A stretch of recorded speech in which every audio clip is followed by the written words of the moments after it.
ഇഷ്ടം കൂടാനും അത് അവസാനിപ്പിക്കാനും ആണിനെ ഒരു നിമിഷം മതിയാകുമെന്ന് പറയാറുണ്ട്. എന്നാൽ പിന്നിട്ട വഴികൾ പിന്നെയും പല വസന്തങ്ങൾ വിരുന്നുവന്നാലും പഴയതൊന്നും മറവിക്ക് വിട്ടുകൊടുക്കുവാൻ ചിലർക്ക് കഴിയില്ല. മരണം ആ ഓർമ്മകൾക്ക് കടിഞ്ഞാണിടുന്നതുവരെ ആ വേദന ഉള്ളിൽ നീറി പുകഞ്ഞുകൊണ്ടേയിരിക്കും. മലയാള സിനിമയിൽ വേണുനാഗവള്ളിയെ ദുഃഖപുത്രനായി കണ്ട് പരിചയിച്ച പ്രേക്ഷകർക്ക് മറ്റൊരു അരനാഗവള്ളിയെ കൂടി പരിചയമുണ്ട്. സിനിമയേക്കാൾ കൂടുതൽ സ്വന്തം ജീവിതത്തിൽ ഒരു ദുരന്ത കഥാപാത്രമായി അഭിനയിക്കേണ്ടി വന്ന ശ്രീനാഥ്. ശാന്തികൃഷ്ണയുടെ ആദ്യ ഭർത്താവ്, അകാലത്തിൽ മരണമടഞ്ഞ നായകൻ. അത് ആത്മഹത്യയോ കൊലപാതകമോ എന്ന് ഇന്നും വ്യക്തമല്ലാത്ത ആ ദുരൂഹ സാഹചര്യത്തിലേക്ക് നമുക്കൊന്ന് തിരിഞ്ഞു നോക്കാം. തൃശൂർ ജില്ലയിലെ മാളയ്ക്കടുത്തുള്ള ചാലക്കുടിപ്പുഴയുടെ തീരത്തോട് ചേർന്ന് കിടക്കുന്ന പ്രകൃതി രമണീയമായ കുഴൂർ എന്ന ഗ്രാമം. അവിടെയുള്ള ഒരു ഓർത്തഡോക്സ് കുടുംബ പശ്ചാത്തലത്തിൽ ജനിച്ച, നാടിന്റെ നന്മകളും കുടുംബ ബന്ധങ്ങളും മുറുകെ പിടിച്ച ഒരു തനി ഗ്രാമീണനായിരുന്നു ശ്രീനാഥ്. സ്കൂൾ ജീവിതത്തിന് ശേഷം അളഗപ്പ നഗർ പോളിടെക്നിക്കിലേക്കും അവിടെ നിന്ന് ചെന്നൈയിലെ South Indian Film Chamber School of ആക്ടിംഗിലേക്ക് മാറിയപ്പോഴാണ് ആ ഗ്രാമീണൻ നഗരജീവിതം എന്താണെന്ന് മനസ്സിലാക്കുന്നതും അത് ആസ്വദിക്കുന്നതും. 1978 തന്റെ 22-ാം വയസ്സിൽ ശാലിനി എന്റെ ഒരു കൂട്ടുകാരി എന്ന ചിത്രത്തിലൂടെ അദ്ദേഹം സിനിമയിലെത്തി. തുടർന്ന് തമിഴിലും മലയാളത്തിലും നിരവധി വേഷങ്ങൾ. 1983 പുറത്തിറങ്ങിയ വിസ എന്ന ചിത്രമാണ് അദ്ദേഹത്തിന്റെ ജീവിതത്തിലെ ഗതി മാറ്റിയത്.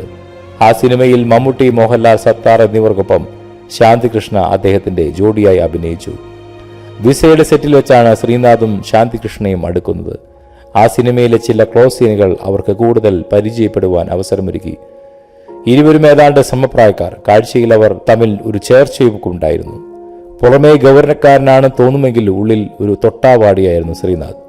മുംബൈയിലെ തിരക്കുകൾക്കിടയിൽ വളർന്ന ശാന്തികൃഷ്ണയ്ക്ക് ശ്രീനാഥിന്റെ പെരുമാറ്റം ഒരു സർപ്രൈസ് ഗിഫ്റ്റായിരുന്നു. തൊട്ടടുത്ത വർഷം മംഗളം നേരുന്നു എന്ന ചിത്രത്തിൽ വീണ്ടും ഒന്നിച്ചതോടെ അവർക്ക് പിരിയുവാൻ മനസ്സ് വന്നില്ല. ഗുരുവായൂരിൽ വെച്ച് ആർഭാടമായി അവരുടെ വിവാഹം നടന്നു. മാധ്യമങ്ങൾ അവരെ സിനിമയിലെ മാതൃകാ ദമ്പതികളെന്ന് വിശേഷിപ്പിച്ചു. വിവാഹശേഷം ശാന്തികൃഷ്ണ ഒരു ഉത്തമ ഭാര്യയായി ഒതുങ്ങിക്കൂടി. സിനിമയുടെ കണ്ണഞ്ചിപ്പിക്കുന്ന ലോകത്ത് നിന്ന് വീടിന്റെ 4 ചുമരുകളിലേക്ക് മാറിയപ്പോൾ അവർക്ക് പരാതികളില്ലായിരുന്നു, മറിച്ച് വലിയ സംതൃപ്തിയുമായിരുന്നു. ദിവസങ്ങൾ മാസങ്ങൾക്കും വർഷങ്ങൾക്കും വഴിമാറിയപ്പോൾ പുറപ്പൂച്ചുകൾക്കപ്പുറം അവർ 2 വ്യത്യസ്ത വ്യക്തിത്വങ്ങളാണെന്ന് തിരിച്ചറിയുവാൻ തുടങ്ങി. വളരെ ദുർബലനായ ഒരു മനുഷ്യനായിരുന്നു ശ്രീനാഥ്. ചെറിയ കാര്യങ്ങളിൽ പോലും അതിവൈകാരികമായി പ്രതികരിക്കുന്ന സ്വഭാവം. ദാമ്പത്യത്തിന്റെ താളം തെറ്റിച്ചുകൊണ്ട് പ്രസവത്തോടെ അവരുടെ ആദ്യ കുഞ്ഞ് മരിച്ചു. ആ സംഭവം ശാന്തികൃഷ്ണയെ മരവിപ്പിച്ചു കളഞ്ഞു. ഒടുവിൽ അപ്രത്യക്ഷമായ ഒരു ദിവസം ശ്രീനാഥ് പറഞ്ഞു, നമുക്ക് പിരിയാം. തന്റെ സങ്കല്പത്തിലുള്ള ഭാര്യയല്ല ശാന്തിയെന്ന് അദ്ദേഹം വിശ്വസിച്ചു. 12 വർഷത്തെ ദാമ്പത്യം 1995 അവസാനിപ്പിച്ചു. ഇതിനിടയിൽ ക്യാമറയ്ക്ക് പിന്നിൽ ചില കഥകൾ കൂടി പ്രചരിക്കുന്നു. 1991 ശാന്തികൃഷ്ണ സിനിമയിലേക്ക് തിരിച്ചു വന്നപ്പോൾ ഉടലെടുത്ത ചില സൗഹൃദങ്ങൾ ശ്രീനാഥിനെ ചൊടിപ്പിച്ചിരുന്നു. ഒരു പ്രമുഖ നടനുമായുള്ള ശാന്തിയുടെ സൗഹൃദത്തെ ചൊല്ലിയുള്ള സംശയങ്ങൾ ശ്രീനാഥിനെ മദ്യത്തിലേക്ക് നയിച്ചു. വിഷാദരോഗം അദ്ദേഹത്തെ പൂർണ്ണമായി കീഴ്പ്പെടുത്തി. 2010 ഏപ്രിൽ 23 കോതമംഗലത്തെ ഒരു ഹോട്ടൽ മുറിയിൽ കൈഞ്ഞരമ്പ് മുറിച്ച് നിലയിലും മരിച്ച നിലയിലും കണ്ടെത്തി. ഷിക്കാർ എന്ന ചിത്രത്തിന്റെ ഷൂട്ടിങ്ങിനായാണ് അദ്ദേഹം അവിടെ എത്തിയത്. എന്നാൽ 2 ദിവസത്തെ ഷൂട്ടിങ്ങിന് ശേഷം അദ്ദേഹത്തെ ചിത്രത്തിൽ നിന്ന് ഒഴിവാക്കി. ഹോട്ടൽ റെന്റ് സ്വന്തം നിലയിൽ നൽകണമെന്ന് യൂണിറ്റ് അംഗങ്ങൾ അദ്ദേഹത്തോട് അറിയിച്ചതായും അന്ന് അവിടെ തർക്കങ്ങൾ നടന്നതായും പറയപ്പെടുന്നു. മരണശേഷം അദ്ദേഹത്തിന്റെ ശരീരത്തിൽ 11 മുറിവുകളും ചതവുകളും ഉണ്ടായിരുന്നു. കൈകൾക്കും കാലുകൾക്കും പിന്നിലായി ഉണ്ടായ ഈ മുറിവുകൾ എങ്ങനെ വന്നു? ഇന്നും എന്നും അതൊരു ദുരൂഹമായി നിലകൊള്ളുന്നു. സിനിമയുടെ അണിയറ പ്രവർത്തകർ ആരും മരണശേഷം അദ്ദേഹത്തിന്റെ വീട്ടിലെത്തിയില്ല.